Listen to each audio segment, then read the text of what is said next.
Hello, my name is Andre Buckles and I lead the recruiting function for the Options Clearing Corporation. OCC was founded in 1973. We are the largest listed equity derivatives clearing organization in the world, and we employ around 800 plus people in Chicago, Dallas, Washington, D.C., with a small number of remote workers. I'd like to share some insights today that you might find helpful with regards to being an engaged employee in a newly remote workforce world. The reason I think this is important, OCC historically had not had people working outside of our office until 2020, when the whole world changed pretty much overnight. OCC at the time had put plans in place to allow for remote connectivity, remote pandemic planning, that sort of thing, but we hadn't really had a lot of experience with interaction without being in front of each other face to face in a physical space. And what unfortunately happened for us is we had about 2 weeks to be able to get all of this up and running, to be able to figure out technology, to be able to figure out norms and behaviors, and to be able to really decide how we were going to keep all of our current employees and future employees engaged and willing participants in all the activities that would take place from a day-to-day basis. What we have learned over the course of the last successful 18 months plus is engagement takes many different forms when you are working remotely. If you are currently in a job search or in school and maybe going to embark in your career in the next year or two, be aware that many companies that had not even thought about remote workers are doing so now because they've been forced to do so.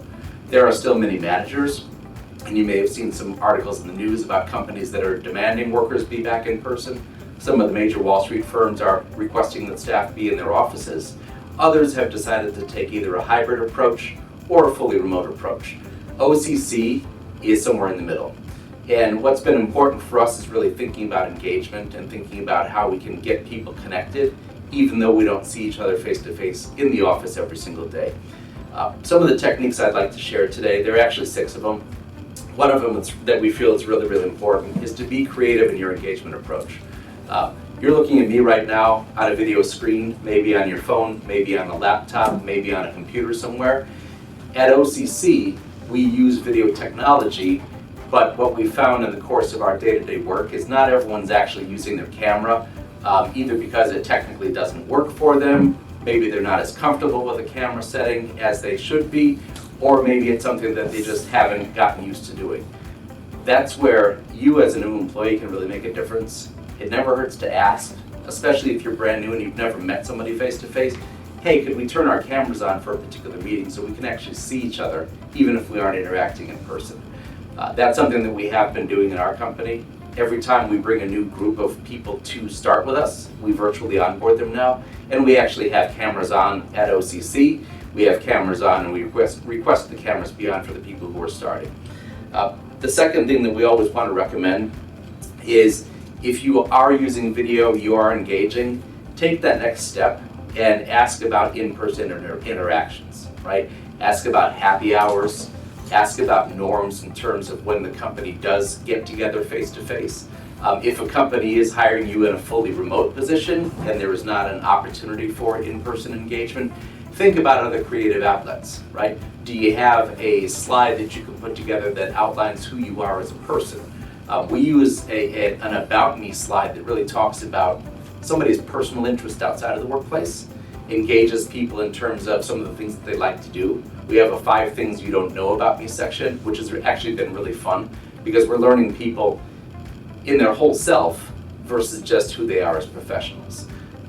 The other recommendation that we make is to really make sure, even if your manager or your colleagues aren't doing so, schedule time to touch base. It's not just about project updates, it's not just about where are you in terms of completing assignments, but a periodic check-in just to say, hey, how are you doing, right? What questions do you have with regards to the environment? What questions do you have with regards to your job? What questions do you have with regards to people?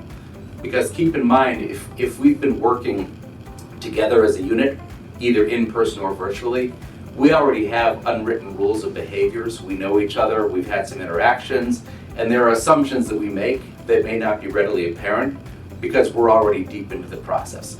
But if you're brand new and you've got no frame of reference, you got to ask. right? It's tough, especially if you're new to the workforce. You may be intimidated, you may be unsure, you may not feel that you've got a comfort level or relationship with the people you're working with. That's why scheduling that time, putting some formal scheduled interaction time in your calendar is actually going to make a difference. The other thing that's really important too, and I recommend this at the start of your new job or your internship, if you're looking at an internship, set objectives up front. Do a 90-day, do a 120-day, do a 180-day touch point to measure objectives and performance against those objectives, right? If you're not sure, ask what you're supposed to be doing. Ask what sort of tools and techniques and technology you need to learn, right? Ask who are subject matter experts you can lean on within your peer group. We talked about engagement and interaction. That's a great way to get to know people virtually. Ask the people who know the information questions about it. Set up some informal one-to-one time to learn about someone's department or structure. If there's a group that you work with on a very regular basis, get time in front of them so they get to know who you are and you get to know who they are. The other pieces that are really important too is continuous learning. So if you are in school right now, learning is a mindset that you're achieving 24 hours a day, hopefully, because you've got classes, you've got tests, you've got papers and so forth. In the workplace though, learning does not stop. Many companies have formal training programs, development programs. Many companies will pay for certifications. Ask what learning opportunities are out there. If there are information sessions on products or people or the industry, take advantage of them. The MarketsWiki World of Education is a huge opportunity as well because you get to see professionals from a variety of industries. You get to hear people who are actually performing the work that you may want to do at some point in your career, and you get to learn about sort of what goes on and what makes the markets tick. Those are all huge opportunities for engagement and learning, and the more you're learning, the more you continuously stretch yourself, the more successful you're going to be because you'll have subject matter expertise and knowledge that other people are going to demand, right? If you become indispensable because you know things other people don't know or you're willing to teach people things, that's career stability. That's an opportunity for you really to build yourself into a successful professional. The other thing that's really important is, and this is controversial, there's been talk about work-life balance, there's been talk about work-life integration. My belief is bringing your whole self to work is important, right? Be authentic, make sure that you take advantage of your strengths, make sure you're aware of your limitations and your opportunities for growth, build upon those, right? If you have technical expertise you want to expand, figure out who knows the things you want to know, interact with them, engage, learn from them. If there are areas where you feel like you've got some additional expertise, figure out how you can volunteer to actually speak about this, present your ideas, present your information. There are oftentimes employee network groups within companies. Join those to find people of common interests. And they can be affiliations based on ethnicity, they can be affiliations based on gender identity, they can be affiliations based on social networks.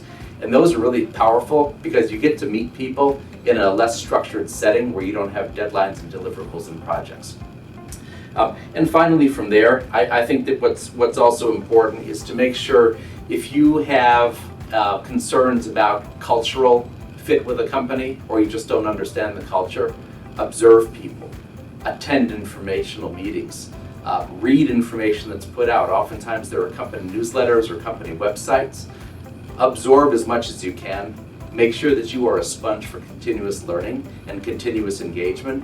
And ultimately, what will happen is the time that you spend engaged in professional pursuits, whether it's a structured 9 to 5, 40 hours a week, or it's an unstructured remote, log in from wherever in the world you want, you're going to be successful as long as you continue to ask the questions, how can I do better? How can I be better? What do I need to know today? And in the remote work environment, it's especially important that you are proactively reaching out, you're proactively engaging. If you're not hearing from people, take the initiative, use instant messaging, Slack, Jabber, Link, Zoom, whatever it is, to build those bridges and build those connections so you too can have a successful and long career in the financial services industry. Best of luck in all your pursuits.